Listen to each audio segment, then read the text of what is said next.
What is up, everybody, and welcome to the Triple Option Podcast. We got a very special episode today. We got a little bit of a remote setup going on, but we're here nonetheless for you guys. Sitting across from me, the king with wings, the mind refined, the sage of the stage, Arjun. What's up, everybody? Glad to be back, and what an explosive kind of weekend of football that we're ready to recap. Joining us on remotely, we have the gent with intent, the ace with the grace, the boss with the gloss, Akshay Raj. Hello, what's up, everyone? I feel like a guest this time all of a sudden because I'm in a different location. But you know what? It's great to be back, great to be filming again, and excited for another week of football. But before that, I brought a prop because if you can not already tell, I'm at home, so I brought a prop. So I will first show my prop, and then we can go on. So my prop is my Seahawks jersey. We 6-2, baby. We 6-2. So I'm afraid to put this on right now. We 6-2. That's tough.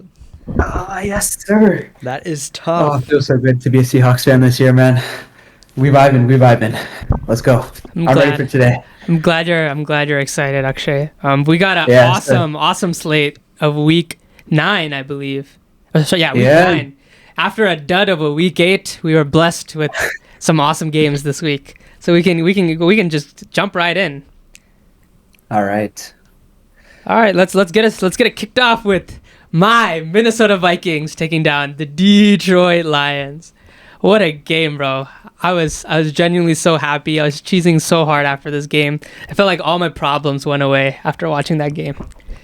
Dude, at this point, the Bears are tied for second in the NFC North. That could not have made me happier either. And honestly, JJ McCarthy... We'll get to the Bears. We'll get to the Bears. Dude, I'm just excited, man. This is a good win for the NFC North by the Vikings. I'm happy for Anuraag. But yeah, JJ McCarthy looked good. What do you guys think about his performance? I guess I can go ahead and get started. I think JJ looked great. Obviously, he wasn't like spectacular, like stat sheet wise, but I thought he did not look like a deer in headlights like he did against the Falcons and for 3 quarters against the Bears. He was very poised. He made some really clutch throws and some really nice throws as well. A lot of touch. There was some nice balls where he layered over the linebackers and underneath the safeties. Nice layered throws. I was pretty impressed with JJ McCarthy. And I want to highlight the one throw on 3rd down to ice the game, that dot to Jaelen Naylor. Oh my God, it was beautiful. That was a great throw. Yeah, dude. And I feel a little bit less confident that JJ McCarthy is a bust now. So that made me a little bit nervous because the Lions have a good defense too, and the pass rush, even though JJ McCarthy had to move around in the pocket a little bit, he was able to do that, and he didn't look like as you said, like a deer in the headlights, and he was able to handle the pressure and make some good balls. So pretty good game from him. Yeah, Hutch was getting back there all game, as he does every game, and obviously him and JJ have a good relationship, being both from Michigan. Yeah. Same college. So yeah, looks like they were chopping it up and after the game, but I think even though Hutchinson got to the quarterback a lot, put a lot of pressures, we were the ones that got away with the dub this time. But on the other side, I just want to highlight this before I give the mic to Akshay. The Lions' offense was given a very difficult time by the Vikings' defense. Dude, our defense is good, man. They were cooking. The Vikings had a quick pressure rate of 35.7% on especially Lions' that interior pass rush was getting to the quarterback. I was very impressed with that. Yeah, the interior O-line for the Lions was just giving up pressure after pressure. They blitzed a lot, and I think Jahmyr Gibbs had a horrible day on pass protection. He had 7 pressures allowed on 15 pass protection snaps. In fact, I think that's why he wasn't in the game for a lot of it, because he was giving so many easy blow-bys. Yep, they put in Montgomery a lot more because of that. Akshay, what do you think? Yeah. I mean, Brian Flores is known to be the blitz specialist. They blitz more than any other team in the league. So I guess going into this week, kind of expected. I think Jared Goff took 5 sacks or something this game, which is kind of crazy given his offensive line and how good Jared Goff is in terms of pocket presence. So I mean, kudos to the Vikings defensive line. They not only restricted the pass, but they also restricted the run heavily. Jahmyr Gibbs, the top 3 running back in the league, went in with 9 carries on 25 yards, averaging 2.8 yards a carry. It's very intriguing to see at least how the Vikings kind of game planned really well and really nicely, kind of eliminated the run game altogether, relied more so on Jared Goff having to pass the ball because they were behind for a lot of it. And the pass defense was pretty good as well, but I would say more of the quote unquote kudos should go to like the run defense. They kind of just went towards the quarterback nearly every play, put so much pressure on both him and the rest of the backfield. So I think that was what made the difference in terms of the Lions offense not being able to succeed. And then obviously you guys mentioned JJ McCarthy. So yeah, he had one great game, and we'll see how he proceeds moving forward. Dude, not only that, but the final score was there was a 3-point differential, but the Vikings special teams also blocked a field goal that would have sent it to overtime. Right. I was gonna say I wanted to give a very special shout out to the Vikings special teams. Not only did we block that field goal, we should have had a punt return touchdown that was ruled back for like a very ticky-tacky call. Back. Yeah. Right. That was insane. What do you guys think now? At least, Anuraag, what are your thoughts now that Aaron Jones is back? You have kind of like that dual threat. Aaron Jones played pretty well. He had a pretty good but he game did get hurt rushing. again after a little bit. So I'm worried for him. It doesn't seem like it's a serious injury though. So okay, yeah, that's a good sign. You never know, bro. He's like made of glass. Oh, well, he is getting up see. there. He's getting up there, and he's an aging running back, so it makes sense. But I just want to say right now, we back, and the rest of the NFC North better watch out, bro. Yeah, the Vikings are 4-4 now. Yeah, Vikings are 4-4. Lions are 5-3, so that's one game apart. The Bears are 5-3, so that's one game apart. The Packers are 5-2-1, so that's only like a half game more than the other two teams. So realistically, between fourth place and first place is 1.5? Yep. 1.5 games difference. What a tight division. It's all to play for going forward. Either our division is very, very competitive, or we just all suck. Yeah, we're all frauds. That's what I think. I think you guys have a very quality division. I mean, obviously divisional games are meant to be like this tight because you all know like each other better than any other team in the NFL would know your team respectively, right? But I'm curious, do any of you guys know like how many divisional matchups are left between amongst you guys? Because I know like last year a bunch of your divisional matchups were at the end of the season. I don't know if that's the same this season as well. I think so far this season the Vikings had 2 divisional games. We still have to play against the Bears, and we still have to play against the Lions both once, and then I think we still have to play the Packers twice. So. Same for the Bears. Okay. The Bears have only played one against the Vikings, one against the Lions. I think the Packers have a lot of divisional matchups at the end of their season. So dang, man. So I think it's all gonna come down to the divisional games. I can realistically see like 2, maybe 3 teams making it into the playoffs, but I think the it'll be NFC 2. North, obviously. Yeah. But yeah, because we still have to deal with the NFC West, which all teams look good. All Maybe of them even the Cardinals don't even look terrible. They had a nice win against the Cowboys. So yeah, we'll see. Yeah, I mean, with that, I want to give a quick shout out to both Anuraag and Arjun. You guys both picked upsets to win this week, because we mentioned Cowboys Cardinals. I don't think we're getting to them, but yeah, we'll get to that. In the Who did I upset pick picks. Last week? Hold on. Sorry? Did I pick the Cardinals or something? Yeah, you picked the Cardinals over the Cowboys. Holy. I'll take it. Yeah, and then Anuraag picked the Vikings over the Lions. So, that was an 8.5 points. Yeah, that was a huge swing. We'll get into how many points everyone has once we get to that segment. But that's a quick shout out for two upset picks this week. So, yeah, I guess we can go to the next game. The game of the week. You want to start this one off, Arjun? Sure, I can. Can we talk about how Caleb Williams played like the second best quarterback of the week, according to PFF, only behind Sam Darnold? Kudos to the Seahawks. Where did Joe Flacco place in that? I have no idea, actually, but I'm assuming he was like probably top 5 or so. But he had like 2 interceptions or like 2 turnovers. I think 1 fumble and 1 pick. Yeah, 1 fumble and 1 pick. Pick was at the end of the game, so I guess we don't. No, he had 2. Oh, he had 2 picks, but one meaningful pick and 1 like pick you can throw away. Yeah, exactly. Yeah. But I think Flacco was the only one, despite all the high-scoring games this week, Flacco, I think, was the only one that eclipsed 400 passing yards this week. I'm pretty sure. Yeah. So I think he passed for the most yards. Yeah. Shout out, Joe Flacco. He dealing. Yeah. All right. Well, we can talk about the. We can talk about the. Let's talk about the Bengals first, and then we can go to the Bears. Sure. I imagine Arjun has a lot to talk about when it comes to the Bears. So I think the Vikings or the Bengals they had a really good game offensively, obviously, scoring 42 points.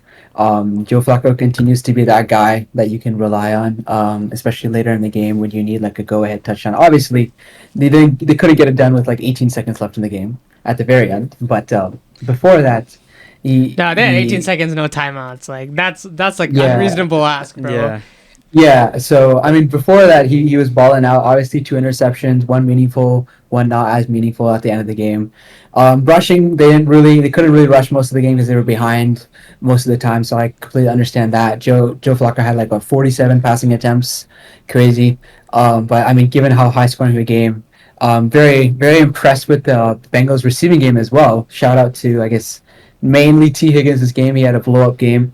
2 touchdowns. I think he got hurt towards the end, which was unfortunate on the second to last drive that they had.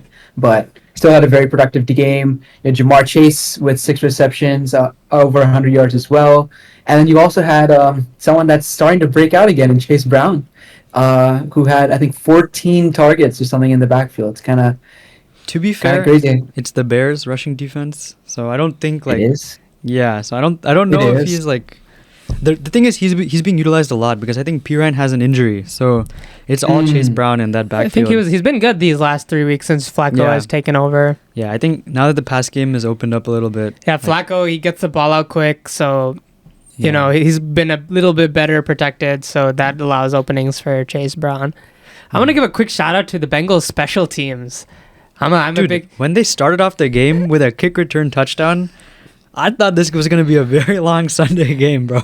Hey, it was pretty long. It was long, but in a good way. In a good way for Arjun at the end. But, I mean, I guess throughout this pod, I've been always trying to highlight the special teams. But I think the Bengals with that onside kick, it was good. It was good design. It was a good, I think the kicker, when he kicked the onside kick, he was aiming short so that the Bears players would touch. And it would happen so perfectly, hitting off the right foot. So innocuously, I think is a word.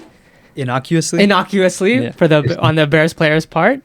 So the way that was executed was literal perfection for Chef's an onside kiss. kiss. Yeah, chef's kiss to that. Yeah. And shout out the kicker. I think McPherson is the kicker for the Bengals. So shout out McPherson. Shout out the Bengals kick return unit, and shout out their onside kick unit. Dude. Hey, I think kickers deserve +6 fantasy points for converting an onside kick. I think that we should add that rule. Sleeper, where are you at? Loki, I was trying to petition that because I picked up Evan McPherson that week. No way. I had a feeling something would happen, but you know what? Yeah, fair dues to the Bengals special teams altogether. But you were saying, Arjun? Dude, when it was less than 2 minutes left, the Bears were up by 14. I thought it was over. All my roommates were leaving except for me and my fellow Bears, Finn. He too. We were sitting there watching the game intently because we knew if there was a team that could choke it away, it was the Bears. And to our surprise, as T Higgins makes like an insane catch over with a great ball by Flacco over a Bears DB, completely ruining his career. And after that, the onside kick, I was like, of course this happens to the Bears. But how do you guys like that Caleb Williams throw to end the game, bro? It was great. I thought it was Loveland. I think I'm a big QB guy, a big QB process guy. I thought Caleb, he utilizes the space in the pocket very well, stepping up to throw that nice ball. It was very nicely placed to Loveland, and he did the rest. Perfect placement, bro. And Loveland bouncing 2 tackles. I don't know. Is that Loveland? Is that credit to Loveland or just discredit to the Bears, to the Bengals who had 3? There's that one still frame. I don't know if you guys have seen the still frame of just Loveland surrounded by 3 Bengals, 3 guys. and there's the caption is. Loveland scored on this play. Yeah, dude. I don't know. I feel like Loveland, we drafted him as the first tight end off the board, 10th overall. He has some insane receiving chops, and I think those were on full display this game. He had the most first read targets, or not targets, but the most first read looks out of all the Bears receivers. And I think he has the body, if he puts on a little bit of bulk, then he can pass protect too. I think he's a weapon that is huge, and he came up huge for us in this game. And I think his contact balance is super underrated. So I feel like we're going to be seeing him bounce off a couple more tackles the rest of the season.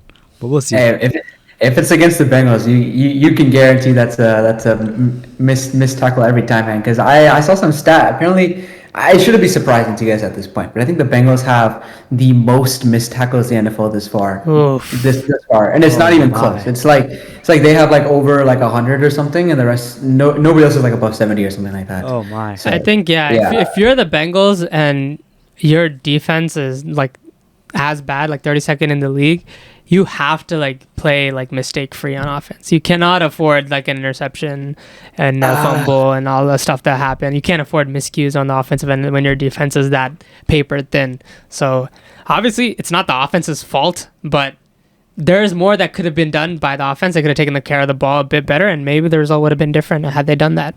But I feel like you had a special teams touchdown, you know, like the offense put up 50, what was it? 42 points. I don't know if I'm putting it all on the Bengals offense. Oh, I've never said all on them. Yeah, I just said you try to limit turnovers. I don't know if I would put anything on them. Oh, anything. Yeah. Okay. I would put like maybe 10% blame on the offense. 10%, that's fair. That's 10, fair. 20%, you know. But that 10, 20% could have won them the game. That's what I'm trying to say. True. But I think the same is low-key true, and this is worrying me, but the same thing might be true for the Bears, who gave up 42 points. Like, what are we doing, bro? But isn't the Bears secondary like very injured? It's depleted, and our linebacker 2, I think, is out as well. But like, I feel like. So yeah, if for me, moving on to the Bears, I think from the Bears' perspective, they played complementary football very well. You know, the Bears' defense is completely depleted, so the offense had to carry and take the load, and that's what they did today. They did, but we could have just as easily been saying this about the Bengals. Oh right? yeah, for sure. Yeah, it's a game of thin margins for sure. It is extremely thin. But on the Bears' offensive side, I think Kyle Monangai had himself a game. He put up 180 yards or something, 175. Wow. I don't have the stat line in front of me, but I think it's nearly 200 all-purpose, including passing as well. So crazy game from him. What do you guys think? DeAndre Swift getting hurt. Man, I think about the Bears' backfield. Yeah, I think I was slightly excited about Monangai. I learned this past week that he came from Rutgers. I think 7th round pick from Rutgers. Yeah, but he was a dog back then in Rutgers, and I think when he came in, I think he was like going for a running back 2 or running back 3 on the Bears, competing with that along with like Roshan Johnson, and then obviously with DeAndre Swift being an aging running back who occasionally gets hurt, you know, there was always a chance for Monangai to kind of have the opportunity to rise up as a running back 1. And I think moving forward, it's going to be a very interesting situation for Ben Johnson to kind of decide how he wants to utilize the snap share between both Monangai and Swift. I don't know if Swift is 100% healthy for this game or not, but the upcoming one. But whenever Swift is healthy, I'm very intrigued to see how this backfield looks moving forward, because they kind of gave Monangai this like alpha rushing role once Swift wasn't in the backfield at all. So. Like pretty much nobody else got any carries on that backfield except for Monangai. So very intrigued to see how it goes. Yeah, Britton Brown. I think Swift has been playing well in the recent last 2-3 weeks, right? All right, I have a lot of thoughts on DeAndre Swift. Oh, okay. Here it comes. For the last I don't think DeAndre Swift is that effective at running the ball up the middle. He usually goes down to first contact. He's been fighting through a lot of it this year, but he's just not that effective or efficient when you run him down the middle. But when you run DeAndre Swift on those outside zone reads and runs, he has been extremely efficient this year. But that's about his best play, right? He's extremely efficient on that, but everything else is you're rolling a dice with 5 sides are a 1, and then one side is a 5 or a 6 where he can break off a huge run, right? But Kyle Monangai is the exact opposite, where Kyle Monangai, if you were watching the game, this guy was taking 3 tackles. He was bouncing off guys just like Loveland did on the last play, and he was fighting through contact. I think he is the exact type of thunder to DeAndre Swift's lightning.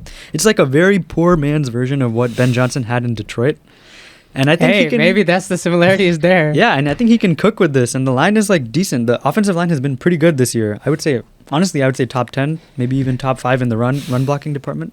Wow, so are you giving all the broken tackles credit to Monangai and no credit to the Bengals defense for missing all those tackles? I mean, I think Monangai has been good in previous games as well. So, okay. Yeah. So maybe this is his chance to get more utilization in the backfield. Yeah, exactly. Yeah, I think I've been a proponent of giving Monangai a higher rushing share since the beginning of the season, and I've been watching every game. Even when DeAndre Swift was healthy, I think Monangai got the first carry the last game, the week before. So we'll see what happens there. And how about Caleb Williams getting he had the second best receiving fantasy game ever from a starting QB Wow. with 2 receptions and a receiving touchdown. I think, That can only happen on a Ben Johnson offense, Like, I feel like a lot of credit goes to obviously them for like executing it well. They probably practiced it a good number of times, but to come up with a play like that, not once but twice, is in one game is just spectacular, man. But I mean, it was against the Bengals defense, but I'm not discrediting Ben Johnson or Caleb or anything for that matter. First player in league history with at least 275 passing yards, 50 rushing yards, and 20 receiving yards. The triple threat QB is here, baby. Wow.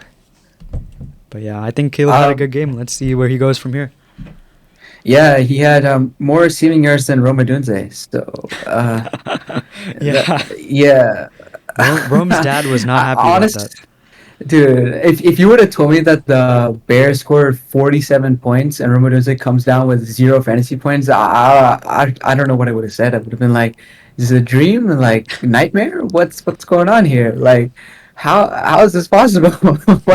Here we are, another weekend, and we have Rome Odunze with 3 targets. He drops 2 of them, and comes down with 0 fantasy points. For everyone that had Rome this past week and started him, I'm very sorry, and that includes myself and me and Arjun. Yeah. So, yeah, that was intriguing, but I'm not gonna lie, I don't think that's here to stay. It's just one game. Yeah, and it just happened to be that Caleb was finding all his targets, everybody was getting open, and everyone was playing well. So, moving forward, I think Rome's still going to be the number 1 option in case any of your fantasy people are a little concerned about Rome's performance. I think it's just everyone has a dead game, I think it's also interesting that Loveland was lining up as a receiver on the outside and the perimeter, like with Rome, which is pretty interesting to me. That this is not like your regular like inline tight end or the tight end that plays in the slot. He's lining up as a true like X receiver, which is pretty cool.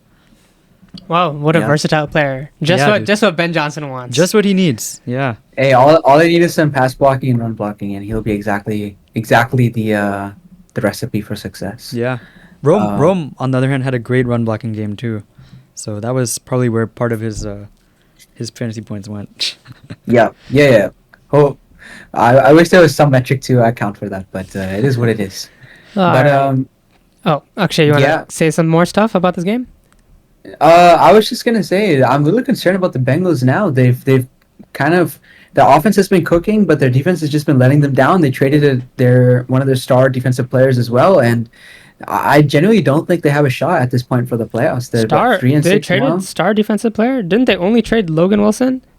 Yeah, but Logan Wilson's like their star defensive player. I mean, he's not even good. Is but he like, a star? Actually, a starter, I guess. He's a starter, maybe. Then if he's such a star. No. He's a star for the Bengals, man. If he was such a star, then he wouldn't go for a 7th round pick. The Bengals defense have no notable names, man. But Akshay, except for Trey Hendrickson. Akshay, you know what I'm saying? This guy went for a 7th round pick. This is literally the worst possible pick in the NFL rounds draft, bro. Hey, if we somehow get to that trade, I'm gonna talk about how the Cowboys actually whooped the Bengals in that trade. But we'll get to that potentially. No, 31st copying 30 seconds homework. I don't know if I don't know if it's all that, Akshay. No. I don't know. We'll go into the last game. Continuing on our delightful, very, very delightful week. Our trip through the NFC North. We'll be covering the Panthers defeating the Packers. Actually, you want to go first on this one? I feel like I yapped too much on the last one. So. Oh, okay. So yeah, this one was this was a classic trap game again, man. The Packers have lost both of their games. Both? Yeah, Packers lost both of their games to the Panthers and the Browns, right? Yes. And they're tied against the Cowboys as well. And the tie was against the Cowboys. So basically 3 games that they should have walked in absolutely cooking with probably like a minus 9.5 spread or better.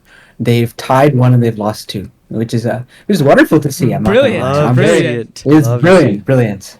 But I guess recapping this game, Carolina, their passing game was all right. Nothing too much to mention. Ted's kind of like their receiver 1, got 6 targets.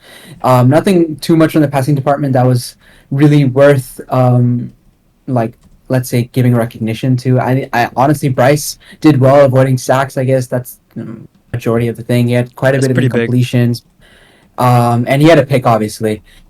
So nothing too much for the passing department, but you got to give a shout out to the man of the hour, Rico Dowdle.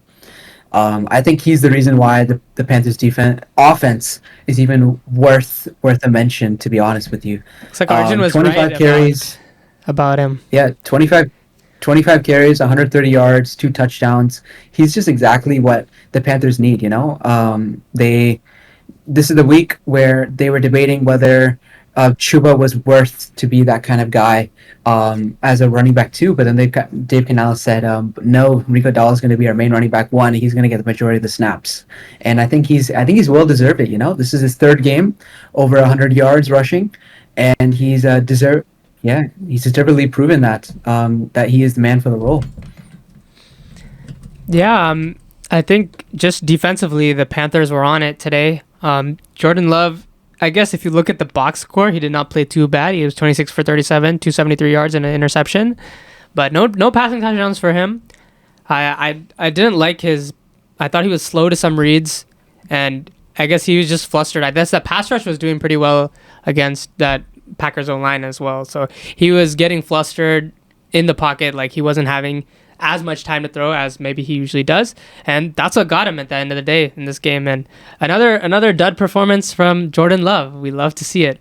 Love to see that. Yeah, the Packers offense stalled out in the red zone. They actually had 369 total yards, and the Panthers only had 265. That's a pretty significant difference, and they still lost the game because they were 1 for 5 in the red zone. So that kind of efficiency loss and Tucker Kraft going down, I think, is a pretty major blow for them. Yeah, for sure. Very unfortunate injury. And they just weren't able to hold it up in the red zone where it mattered and didn't put enough points on the board. They only scored 13 despite 369 offensive yards. That is pretty bad. What do you guys think about the Green Bay offense? This is the second trap that they've fallen in. Like moths to a flame, they keep getting drawn to taking the L in these easy winnable matchups. Yeah, man. I mean, I wouldn't necessarily say the Panthers is like a quote unquote easy team anymore. At this point, the Panthers are 4-4. a team that they're 5-4. Yeah, actually. 5-4. They're right. 5-4. They're 5-4 now. So Incredible. the Panthers are a team that could be contending for the playoffs after a certain point. I don't think they're there just yet, but they're in the hunt for sure as of this point. One thing that we do have to mention is that the Packers did lose their best receiving option as well as one of their better blockers in Tucker Kraft. Unfortunate, very sad to hear that he had torn his ACL, obviously, and probably won't be playing the remainder of the season. And a lot of the Packers offense did funnel through him to kind of Did it? I don't think it really funneled push the through loss him. off of. No, I think it definitely did because like Tucker Kraft at least had a high snap share because he was really good a pass blocker, really good run blocker, and then whenever he had routes, he was definitely pulling a lot of the like linebackers and players towards him, which kind of gave opportunities to other players. I guess he was definitely important, but I think Jordan Love is one of those QBs that really likes spread that it around. tight end check down as opposed to even like a running back check down. That's why like Josh Jacobs does not get that many catches at the backfield. Like some QBs really like that tight end check down, like Kyler and a few others, and some QBs like that check down to their running back. So I think Jordan Love is one of those guys who really relies on his tight end. So it's definitely a huge loss. Tucker Kraft is not even like top 10 in targets for tight ends. He doesn't necessarily have to be. Like it's the fact that I think Tucker Kraft is just super efficient whenever he's targeted. Like his yards after catch are incredible, and he breaks tackles like crazy. He stiff arms guys, you know. And I do agree though, his blocking is huge. Yeah. I also want to give some credit to the Panthers defense because I mean obviously Anuraag already gave like good credit to them, but one guy in particular that I've been looking the past couple of weeks, I think his name is Christian Roseboom. I mean, obviously they've gotten like some sacks, interceptions here and there, but this guy as like a linebacker, he's been like everywhere on the field. I think he had like 15 tackles or something this game itself, and he's up there for some of the highest tackles in the league. And he's like a guy that no one's ever heard of. At least I haven't heard of prior to this year, and he's all of a sudden stepped up. Being like a leader, being that middle linebacker for the Panthers defense, and kind of just handling that medium to lower ground in terms of the defense, and he's been holding that position really well. So big shout out to him for sure. Yeah, the Panthers defense seems like legit, and he's a big part of that, as you mentioned. Hey, if only they traded for Thibodeau, like Anuraag said. Dude, yeah, maybe they should have. Maybe they should have. Yeah. So but, in a conference with Saquon Barkley, Christian McCaffrey, Javonte Williams, Kenneth Walker, Josh Jacobs, who is leading the conference in rushing yards? Rico Dowdle, dude. He is crazy. Wow. He's crazy. And that too only after playing like a few games, right? Like a few games where he's actually getting many carries. Yeah. I just wanted to say that. Sorry. I know we talked about him already. No, I mean, Rico Dowdle's probably like a top 10 fantasy running back rest of the season. So if you somehow like drafted him or if you got him off a waiver wire, you would definitely be in a contending position. Yeah. I would guess. So he's kind of been that like unexpected surprise of the year per se. Yeah, he's definitely like brought life onto the Panthers offense. So one thing I do want to shout out, as Anuraag said again, special teams. We want to shout out special teams. I believe the difference for this game was that the Packers kicker missed 2 field goals, and the Panthers scored the winning field goal, I believe. And I mean, field goals are just as important, not just as important, but very important in terms of like these very low scoring games. Oh, for sure. Yeah. I mean, had they made those field goals, they would have won, right? Yeah. All credit goes to that Panthers kicker. I don't exactly know who Pinheiro, it is. Right? No, Pinheiro's on the Niners. Pinheiro's on the Niners. Fitzgerald. I think, Pinheiro used to be on the Panthers. Okay. 49-yard field goal to win the game against the Packers, and I think it was fairly windy as well because it was in Green Bay, right? Yeah, it was in Green Bay. I mean, that kind of loss at home, that's embarrassing. Come on, Green Bay. Yeah, no, very, very, very clutch from him at least, and it goes to show how close the league is in terms of like teams that can contend. And yeah, I'm very excited to see how the Panthers are you calling the Panthers contenders, Akshay? I wouldn't say necessarily, but like they are in contention. Okay, that's an important distinction. Yeah. Yeah, but it's not like the NFC South is like amazing aside from the Buccaneers, So there's a chance. There's a chance the Panthers could even win the division. You never know. You truly do not know. I guess as for Bryce Young, he did not look amazing, but he didn't have to look amazing. He only had 20 passing attempts, but only a 55% completion percentage, 11 for 20. Did I do that math right? Yeah. Yep. 55% completion percentage. So he still needs to improve a little bit, in my opinion. But we'll see. We'll see where he goes from here. But yeah, I think he did enough to get the win. Oh, for sure. I mean, as you can see, they won. Dowdle with I think 5.2 or something, 5.3 yards per carry. Like if every time you give Dowdle the ball, if he's picking up half of a first down, like I can see why Bryce only passed 20 times. Yeah. I just like to see him complete a few more of those passes. Definitely. Yeah. And if he can get that going, then the offense might be scary. Really? Yeah, definitely. Yeah.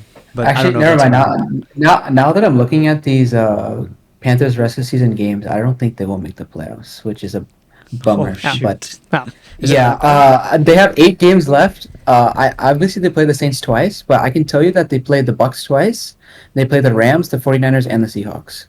Those are 5 of the 8 games. Ouch. So, not counting the Falcons as a difficult game. The Falcons is a winnable game for them. So you're saying that all the other ones are not winnable?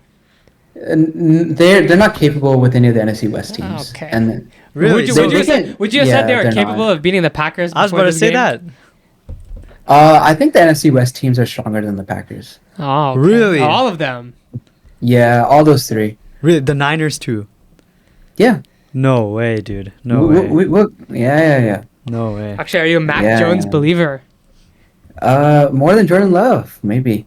Wow. That is a take. One of the takes. Brock Purdy's coming back. I think they'll be fine.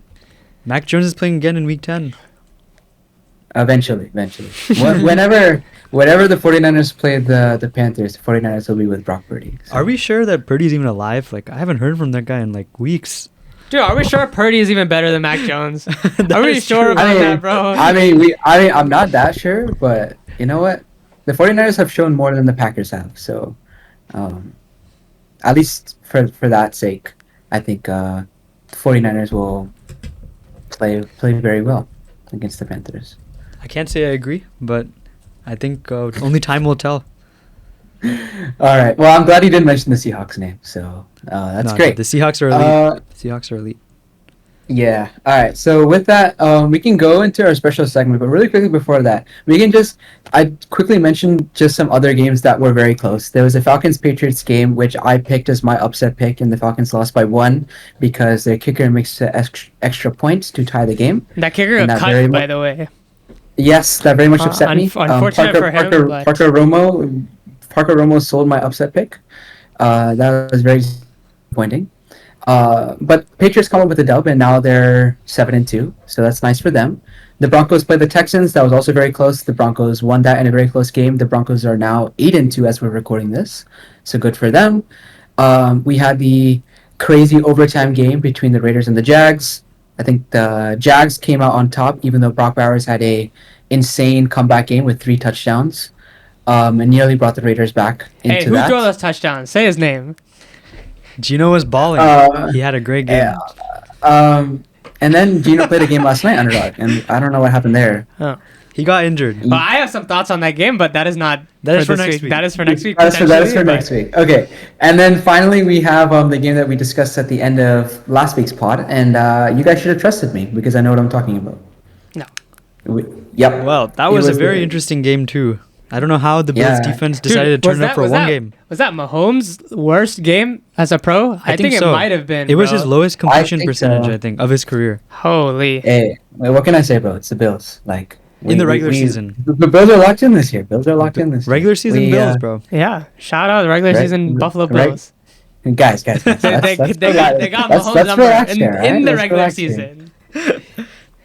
Hey, I want you guys to know that the Broncos are 8-2 and the Chiefs are 5-4. So it'll be very intriguing to see if the Chiefs somehow manage to win the AFC West moving forward. All right, prepare to be very intrigued, Akshay. That's my bold prediction right here. Really? Okay. Wow. All right. Okay. We can go into our trade deadline recap segment now. Someone wanna start us off? Yeah, sure. All right. So we've picked out about 5 trades that we can all discuss. I guess we can just go through who got traded, how the teams both change, and whether we think it was a good deal or not. We'll start with the biggest trade of the deadline. This is like an NBA trade deadline level trade. Yeah, this was huge. The Colts received Sauce Gardner, and in exchange they send away Adonai Mitchell, and 2 first-round picks. Their first-round pick this year and next year. That's a blockbuster. Wow. What do you guys think? I guess I can go ahead and get started. I think it's a good trade for both teams. I think the Colts are really pushing all in. I think they can push all in. They have a lot of good pieces on both offense and defense, and I think Sauce just takes them over the top. He's great. I think in his rookie year and second year, he was an all-pro. Like that is like unheard of level production. So I am really confident that he can get back to that in a situation where winning is the priority and like it's a better culture there than in the Jets, and sometimes that matters for your mental, and sometimes it's hard to play your 100% when everyone else around you is if you're in a bad situation. I think that goes for anything in life, not just football. So I think life lessons. Yeah, I think get yourself in a better place like Sauce Gardner, man. If you're sure. Yeah, he went from a 1-7 team to a 7-2 team in one night. Yeah. And as for the Jets, I think it's a good move for them as well. Obviously, they're paying Sauce Gardner a lot of money, and they're not getting anything like. He's impacting like his competitive, like they're competing in games because of him, because he's a good player. But ultimately, they're not winning those games. So if you're gonna go 1-7 or however many wins they get at the end of the season, you'd rather do it without paying like a very like star corner and getting some picks back in return so you can rebuild your team. So I think it was a nice haul that they got. I think A.D. Mitchell, I think he's made a mistake in that one Colts game, but I still think he's a quality player, and I think he can be a quality receiver in this league. So they got a nice receiver back, a nice piece back, and two picks. So let's see what they can do with that. Akshay, what do you think? I think it's good for both sides. I think more so it's good for the Jets. The Jets also made another blockbuster trade later that day as well, which we'll get into. But um, basically, they were basically just knowing that they weren't going to contend this year and just going heavy on first round picks. And in which this case, they were managed to get two for Sauce, which I think is almost a steal because, like, obviously, Sauce is a very good man cornerback, and he will definitely be worthwhile for the Colts. But I feel like two first round picks is a lot. Especially given that they are the two for this upcoming 2 years, 26 and 27. Mitchell obviously is a good piece as well for them to kind of use as a young asset moving forward and just to see if this guy can develop or not. But yeah, for the Jets, as Anuraag said, hands down to win. I think it's like an A+ trade for the Jets. I think they were just offloading and they managed to get two first round picks, which is insane. And then for the Colts is nice. They kind of addressed a pretty big need that they had. And I think it'll depend because they have a fairly good secondary when everyone's healthy. Obviously, I think Charvarius Ward isn't healthy right now, but when he becomes healthy, I'm very intrigued to see how the Colts decide to use their healthy secondary. I think the Colts defense was missing this like elite piece in their secondary, and they went out and they got that. Do you guys think that the reason why the Colts had to pay so much is because the Jets were actually unwilling to trade Sauce Gardner? Because I feel like the negotiations don't start with, hey, do you want 2 first-round picks for Sauce Gardner, right? Like, there's no way that...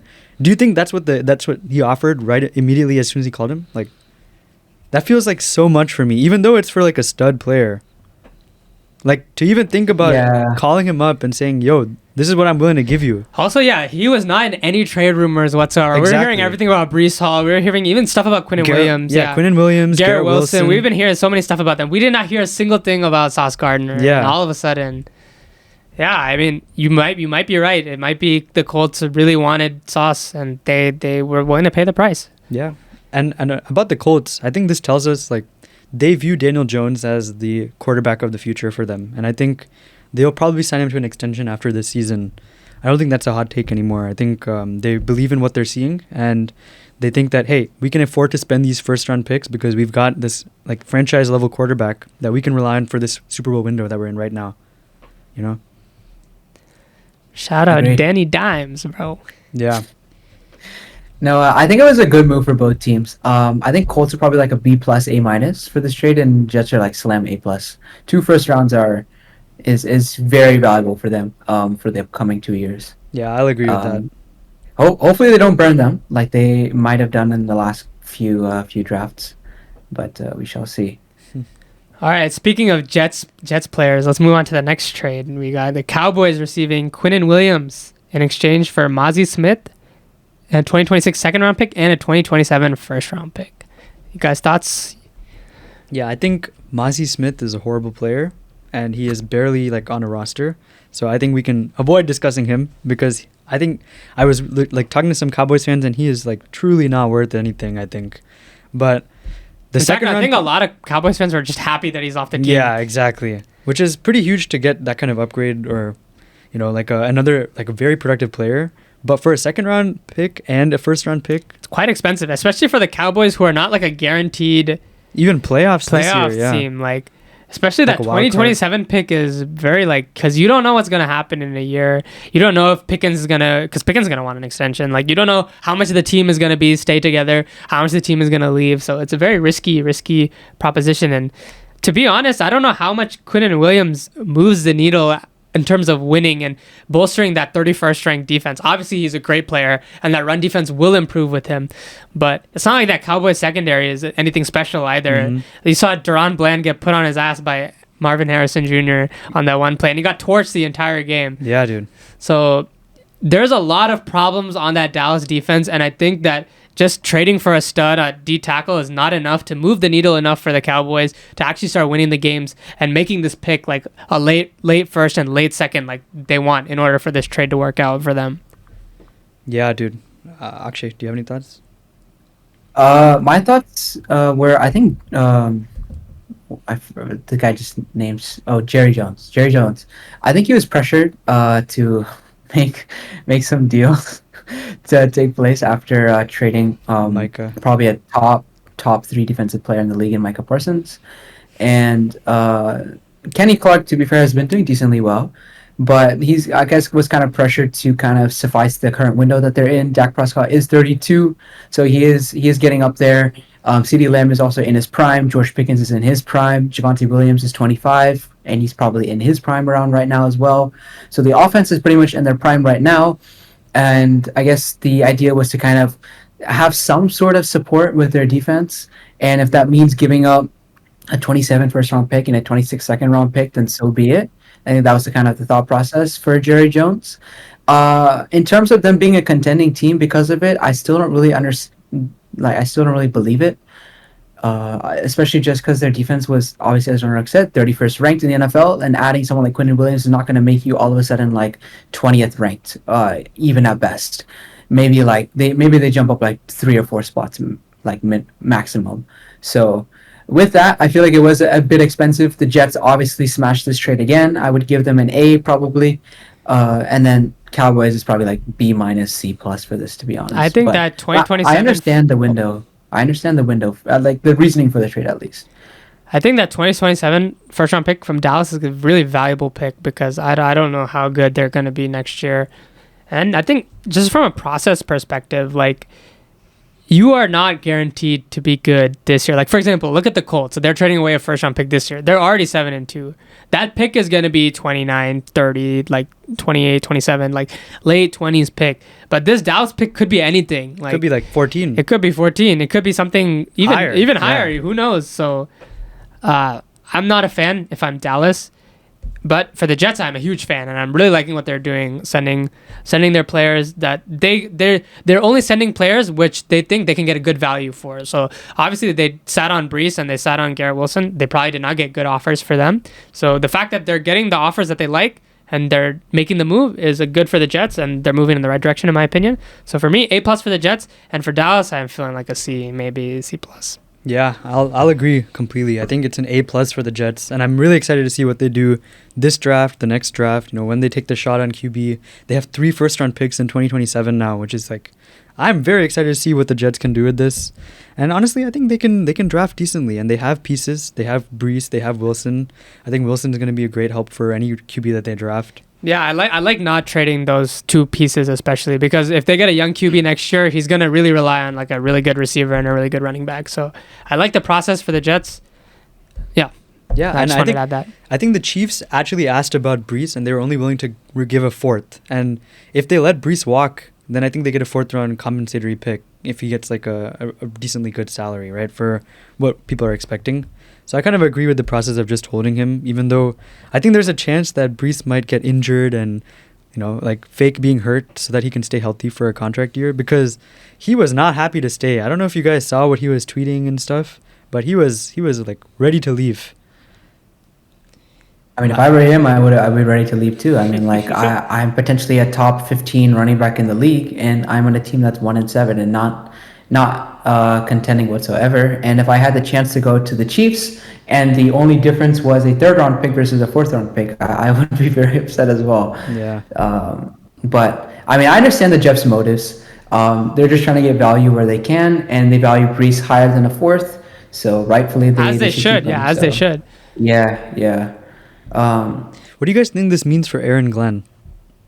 Because he's not having a good season at all, and some people were saying that it's been bad enough that maybe he's just a one-and-done coach. Ooh. But I think this kind of trade... I'll go... Is that okay if I... Oh, yeah, go for it. I think this kind of trade kind of gives him a bigger window, because the Jets are saying, like, okay, we know the talent wasn't there this year. We know that we're about to put you in a really even more difficult spot as a defensive head coach. You have, like, less personnel now.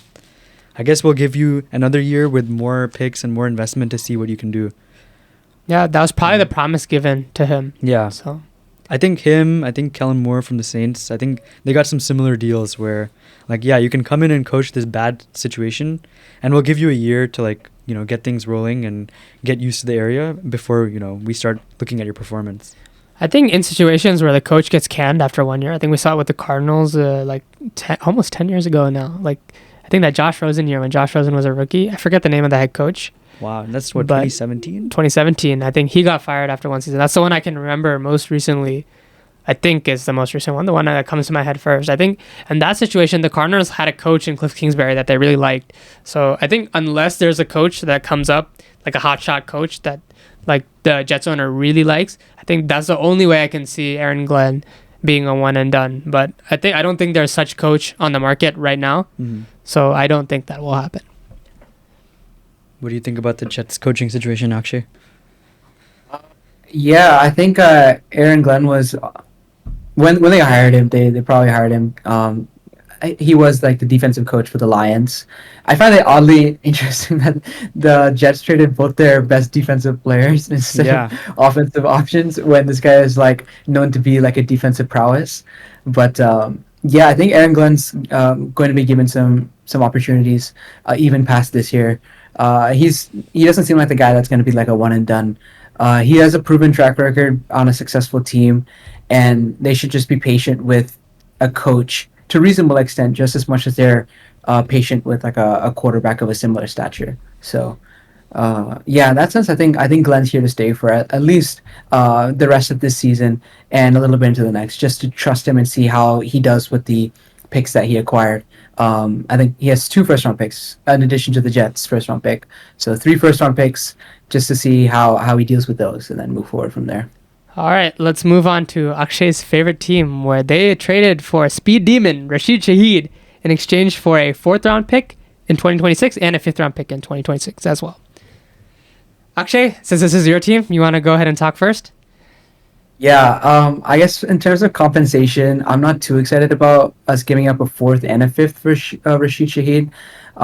Rashid Shaheed may appear to be like a young stud, just given that he's a speed demon, but he's actually 27 already. So I'm not too certain about that. But in terms of the product that we're getting, we have been like eyeing on a receiver 2 for quite a bit of time. We have JSN, obviously, who is like the alpha wide receiver 1, probably performing as the best receiver on the year so far.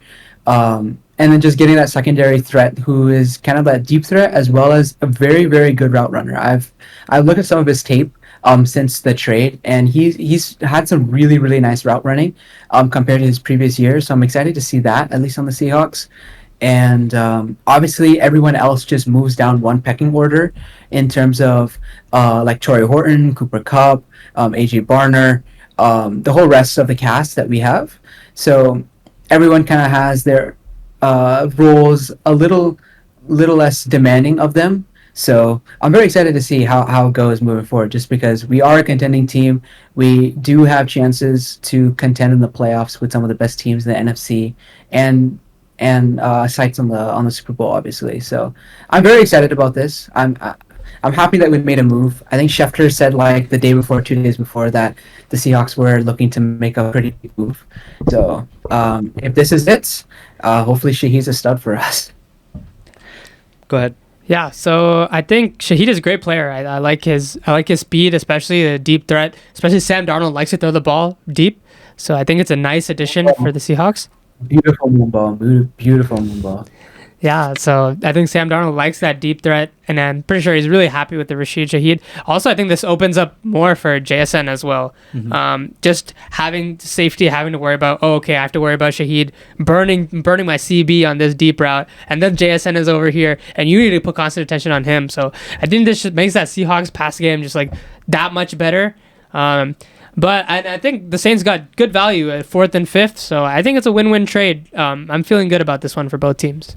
Yeah, I think, like you said, the Seahawks lead the NFL in yards per pass attempt with 9.6.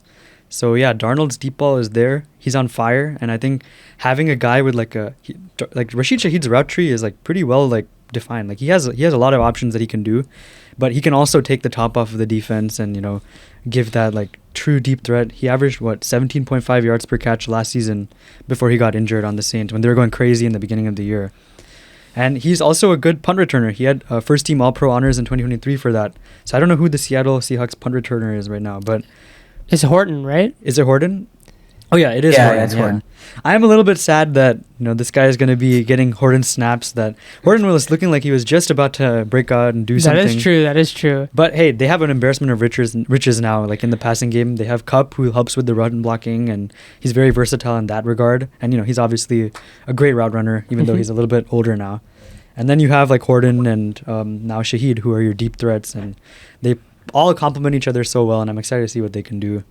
Yeah, I think from a team building perspective for the Saints, I think they got nice additional of 2 players. So if they hit on those 2 picks on the 4th and 5th, that's really good value for Shaheed. And if I were the Saints, I would be targeting a QB in 2027 since like it seems like all the big college QBs with all like the big names are staying another year, and the 2027 QB class is expected to be very, very, very, very top heavy and have a very good deep QB class. So I said the opposite right there. I didn't mean to say that. I meant to say they have a nice deep QB class.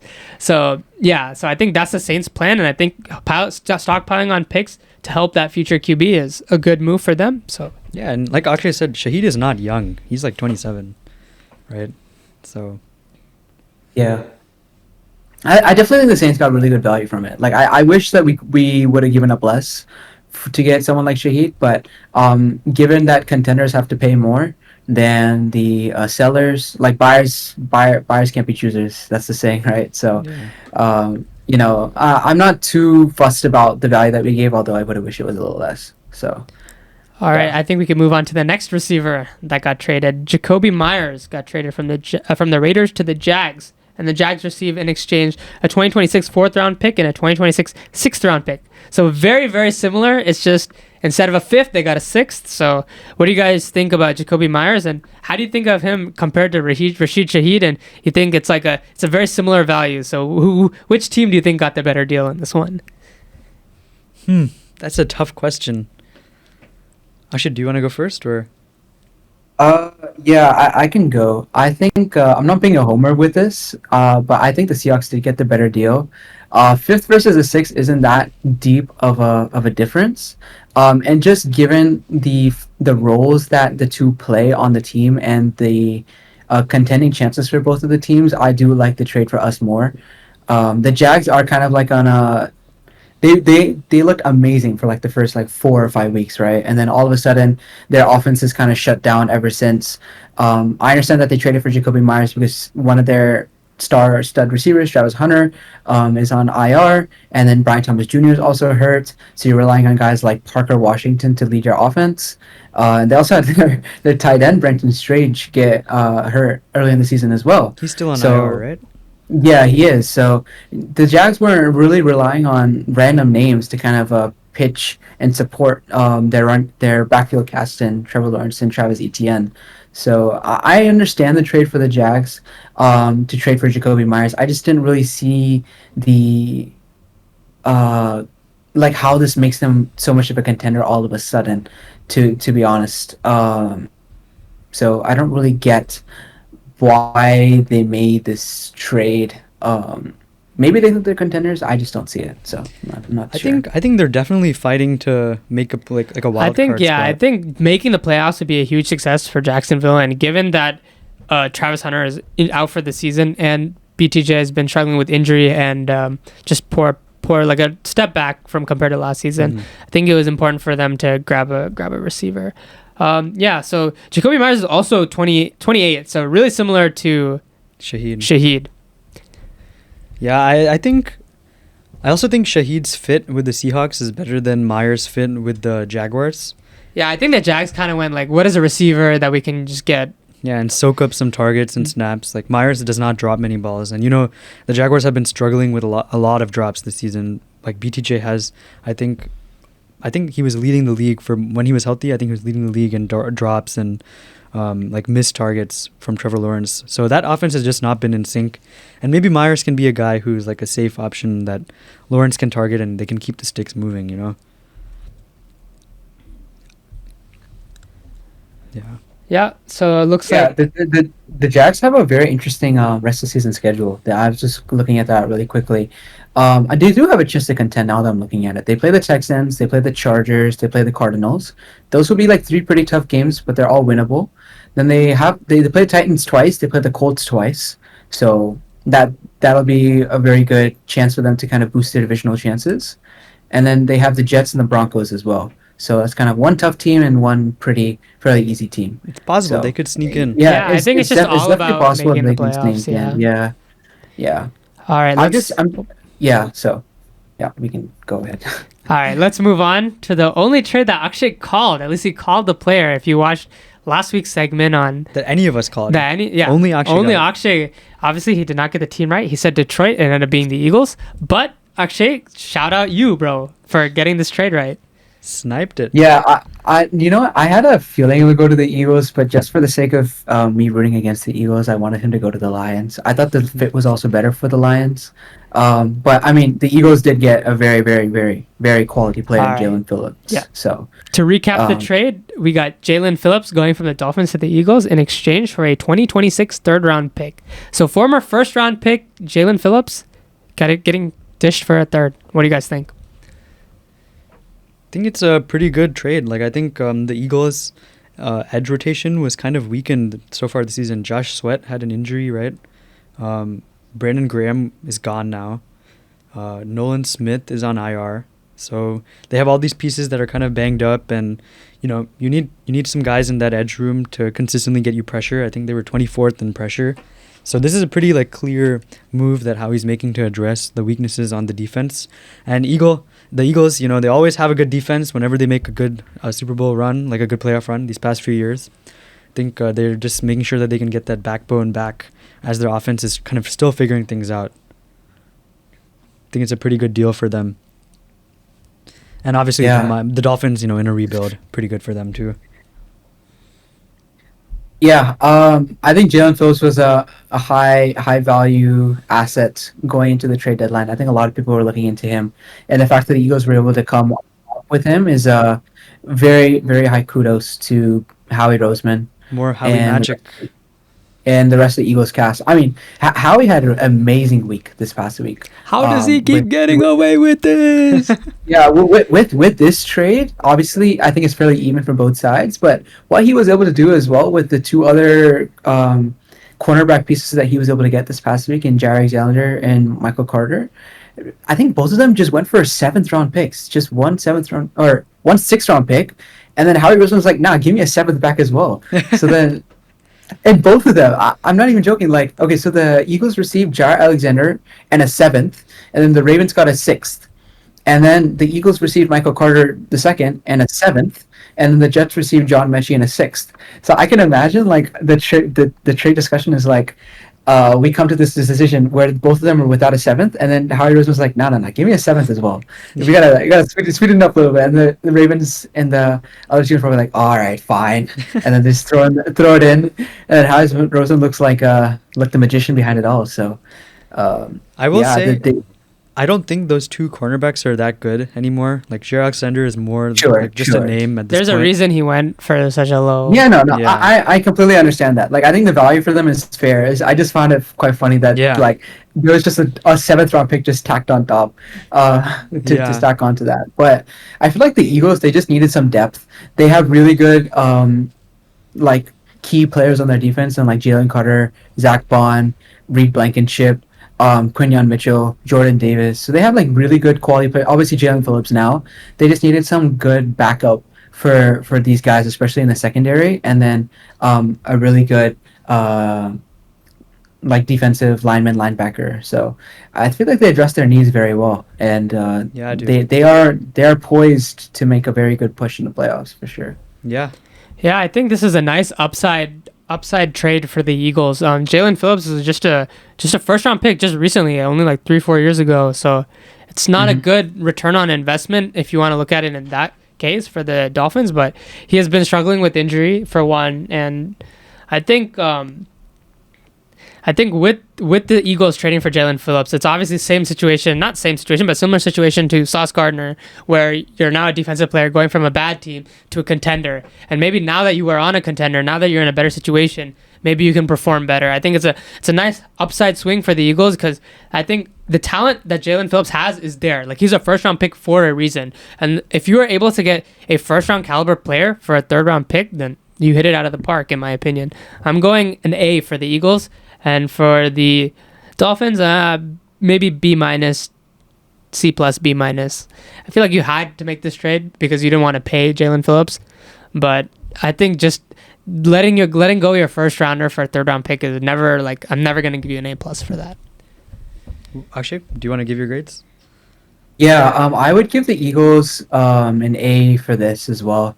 Like obviously the A plus scenario would be if they got some like insane guy like Hendrickson or Crosby or something like that. Obviously that was very, very, very unlikely to happen. But the fact that they got Jaelen Phillips with this good of value in return is very nice.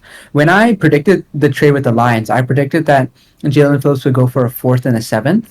And I thought that was reasonably fair. And I mean, the Eagles traded a 3rd instead of a 4th and a 7th, which is probably slightly more valuable. So I don't hate it in that sense. I think the Dolphins did decently well to get up to a 3rd in that sense. So I would give them like a B plus for that. And they were meaning to trade him because he was on a contract year. So I don't really hate it for the Dolphins. Like they miss out on a good guy, but they get like a 3rd instead of what I predicted to be a 4th and a 7th. So to me, don't mind it for sure. Yeah, to me, I think like the Dolphins are going to be completely cleaning house after this season. I think they're going to see a lot of like roster turnover, and like instead of letting Jaelen Phillips just walk for like a comp pick, which is probably going to be like a 4th, right? I guess getting a 3rd back is pretty huge for them. So I'll give them like a B plus. I think this is a pretty good deal for them given like, you know, their contract situation and, you know, where they're going as a franchise.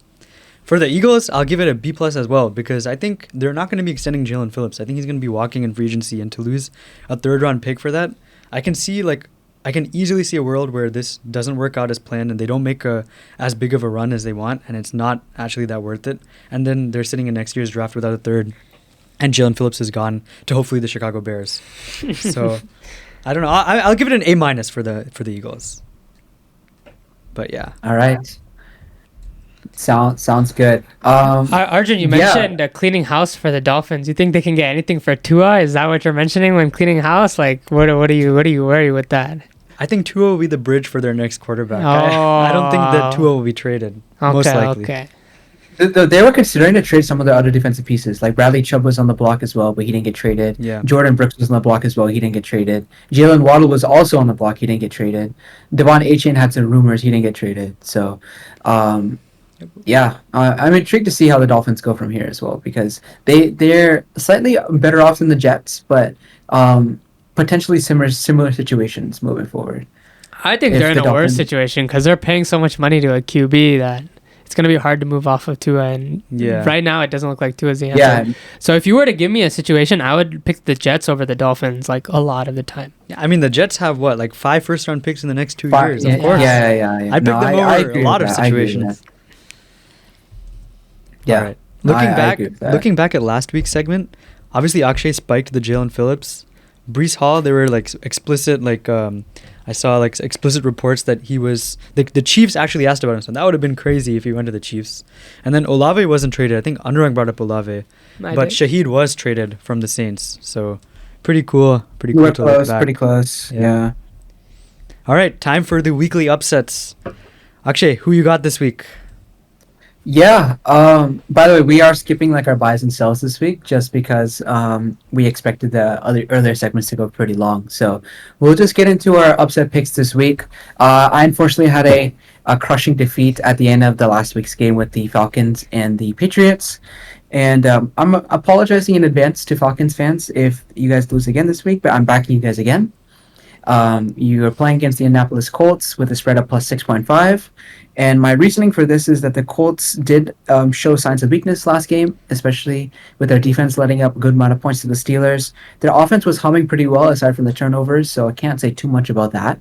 But the Falcons' defense has been a standout. Two stats to note. The Falcons have only allowed 12 20-plus receiving yard catches in 9 games, which is very, very impressive. Build a website. And only one 20-plus yard rush, which is also like unheard of. So if they can contain the Colts' big plays, especially on offense, I think this will be very close. And they took the Patriots, who are a very good contender in the AFC, to a 1-point game to the wire. So I think it's anything to play for, especially given that this one's in London, I believe. So, London. All right. London and London. Let's see if we can do it again. So last week I picked the Cardinals over the Cowboys, and that was a correct pick. So I earned 3.5 points. But your Arjuns are stuck in third place with 6.5 points. Anuraag is actually in first place with 10 over Akshay's 9.5. What a comeback, bro. Yeah, so last week I picked the Vikings to upset the Lions, and that spread was huge. I think it was not supposed to be that huge. As you can saw, we won the game. So 27-24.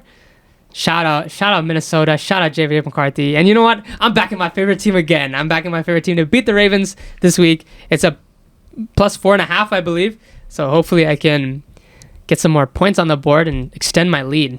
Yep. And this week I picked the Patriots over the Bucks, and this was tough because it's two MVP candidates going at it, and I like both teams a lot this year. But I think this is the week where Drake May and the Patriots defeat the easy schedule allegations and take down their first real contender. And the Bucks are kind of dealing with injuries still. Bucky Irving, we don't know what's going on with him. And the O-line is getting healthy. And, Egbuka and Tez Johnson have a big load to carry. I think maybe the Patriots defense can pull this one out. And Drake May, being the MVP candidate that he is, can put together a nice game against the Bucks for 2.5 points. For sure.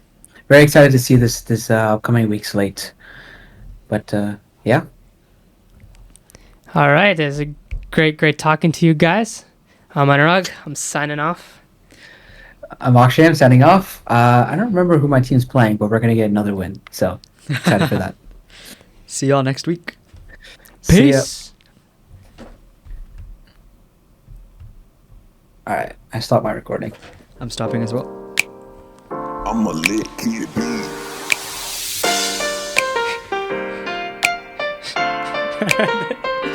Bro, I tried to put like an outro song, and I clicked mute tab, but when I clicked the link, like the video put in a separate tab, and then the ad played, and I was like, oh shoot. Actually, did you hear that? No, I don't think you did. I heard that and I got like startled. Dude, I'm so sorry, Akshay. I'm so sorry. It's okay.